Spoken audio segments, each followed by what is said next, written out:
We are doing a lot of self-tapes in our home studios. I've got a wall behind me, but it's not a very large wall. It's not long enough. I have a backdrop. This is a blind which I painted blue. Blue is a good color for your background, blue or gray. Even white works, but the blue just seems to set your skin off well. So I hammered in some hooks onto my wall, and I've got holes at the top. You could do this with a sheet or a piece of canvas that you can buy from an art shop. Lighting is important. If you're like me and you don't have a window right opposite the space where you're taping, it's good to invest in some LED lights. People say that they don't like to have you audition with ring lights because they can see the ring in your eyes. I would say that this is the best investment. It was around about 350 Rand. It comes with a stand. You can trick this light into not showing into your eyes. Tilt it forward like that and you can't see the ring anymore.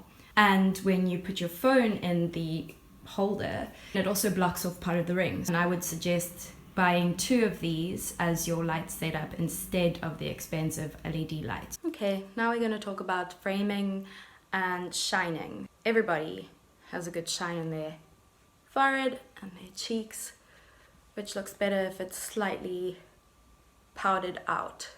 So I've done that, and now we're going to talk about framing. A little bit of headspace just above the breast. You can go off center, centered. Eyes are kind of what sells you. So good lighting in your eyes is important, and a good height of your phone or the camera is also important too. So it's directly at my eye line.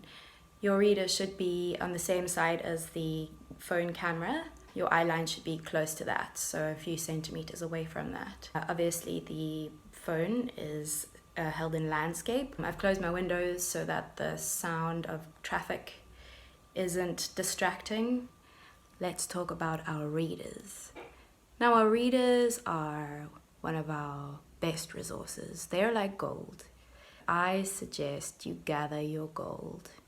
Choose people who make you feel comfortable, who don't judge you, who make you feel at home, people you've helped before so that they can help you. It's good to have a large group, I would say a pool of about 5 or 6, because when we get the auditions the night before, typically only one of them is going to be available to help. And then when they very kindly say yes, set aside an hour. If we have 2-3 scenes to do, meaty scenes, an hour's great. More than that is kind of a waste of your friend's precious time. Don't do too many takes. Don't, as the actor, judge yourself too harshly. Try not to be too self-conscious and prep well beforehand. And then when you make mistakes, let them happen, because it's exciting for the director or the person watching to see what you do. Magic happens in dangerous moments. Go on with it. Go on with the take. Watch back the takes that you've done. If you don't find one that you do like and you have learned from what you've done, then of course do another one. That's also the other wonderful thing about self-taping at home, is that you can learn from natural habits and tics and things that you don't realize that you're doing. I made a video about 7 years ago about self-tapes, and I said I blink a lot. I still blink a lot. So maybe I should take my own advice. Formatting. There are different guidelines. It's best to get under 80 megabytes. 50 is great. That's even if you have 3 takes that you want to send off. Do your intro in landscape and send that off separately as well. I edit in iMovie, but there are other editing programs. It's just the simplest for me because I don't know too much about editing. When it says export file, once you've done your edit, then export it as faster and lower, which makes it the smallest file. Sound is alright, and also the image quality is fine, and it really takes the casting director no time at all to download, so they don't get irritated. Some have even said that they they won't download your tapes if they're big fat files. Oh, and label your files too, because they're getting this big parcel of like 100 different actors, and when they download it, they want it downloaded as something they'll be able to go back to later. So your character, the project, your agent, and the take number.